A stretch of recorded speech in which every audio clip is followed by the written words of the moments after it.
ছেলেরে প্রশ্ন করে, তোর কাছে তোর বউ বড় না আমি বড়? আছে না নাই?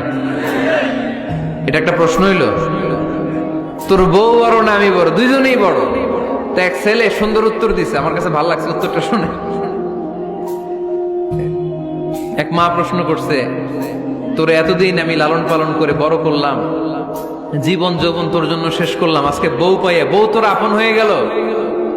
এবার ছেলে উত্তর দিছে, মা আমার মুখ থেকে মা ডাক শোনার জন্য তুমি কি কষ্টটাই না করছো জীবনে।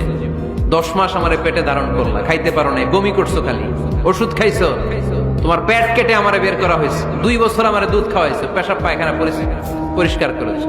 বয়স যখন 3-4 তখন তোমার আমি মা ডাকছি, এই মা ডাকটা শোনার জন্য তুমি এত কষ্ট করছো।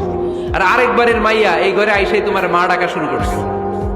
যেই মেয়েটা তোমারে মা ডাকে সে আমার আপন হবে না কেন মা? ঠিক কিনা? এই মা ডাক শোনার জন্য তুমি এত কষ্ট করলা, আমার লালন পালন করলা, 10 মাস পেটে ধরলা, পেশাব পায়খানা পরিষ্কার করলা, এরপরে মা ডাক শুনতে পারছো। আর আরেকবারের মেয়ে জানা নাই চিনা নাই এসেই তোমার ডাকা শুরু করছে মা। তো যে আমার মারে মা ডাকে তার স্থান তো আমার কলিজায়। ঠিক কিনা?